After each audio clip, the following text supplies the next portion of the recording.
Hey everyone, this is Brian with Brink Analytics.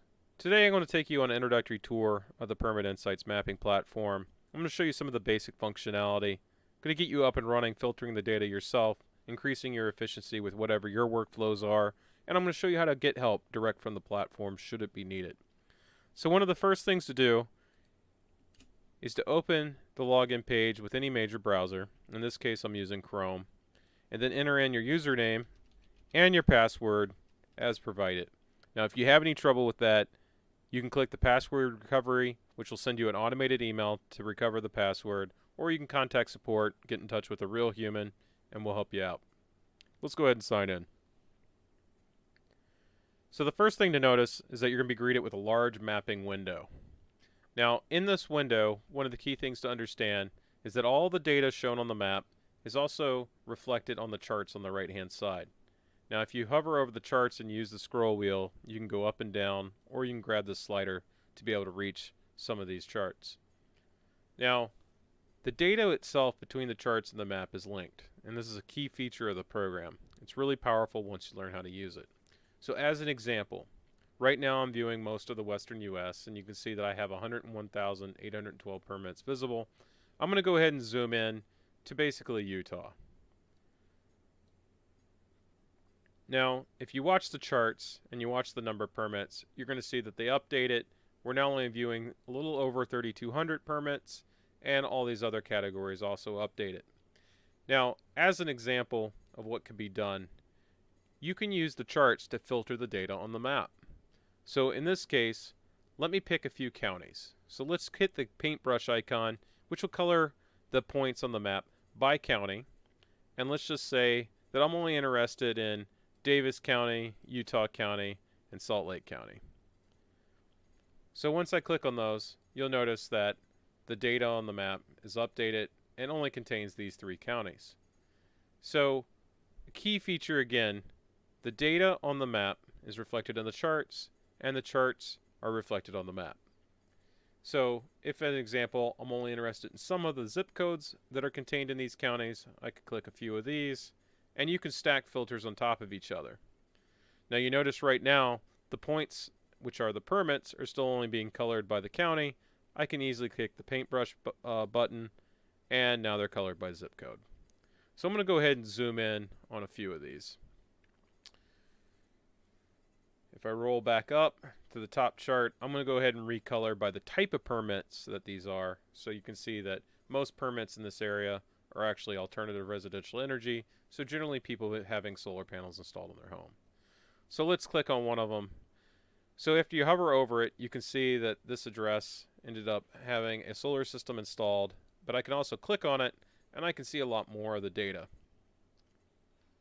You can also enter in a note about specific permits and you can save it for later. So I could say contact after Easter. Hit save. Your note's been added. I can close this. Now, another cool feature is that on the left-hand side, you have various views of the data. So right now, we're selected on the map view. I can also hit the data table view. And what that's going to do is take me to a data table of the exact same data that I filtered down to on the map. So here's the data that was contained on the map. Complete list. You'll even see the one permit where I submitted my note. This is the notes field, contact after Easter. You'll notice that there's a ton of data contained in these. It's basically everything that was collected for the permits.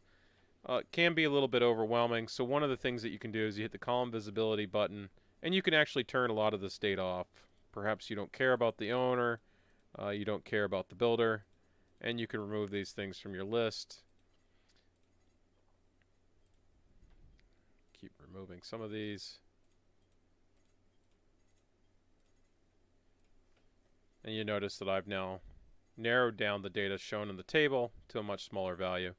Now, whatever your choices are, it'll persist after you log in and log out, and so you'll be able to easily access that in the future. Now, you'll notice that across the top you can also print, you can copy, you can export this data as a PDF.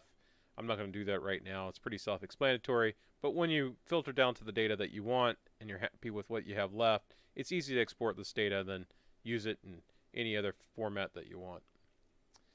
Now, another quick icon that I want to talk about is this bullhorn. This bullhorn lets you do feature requests.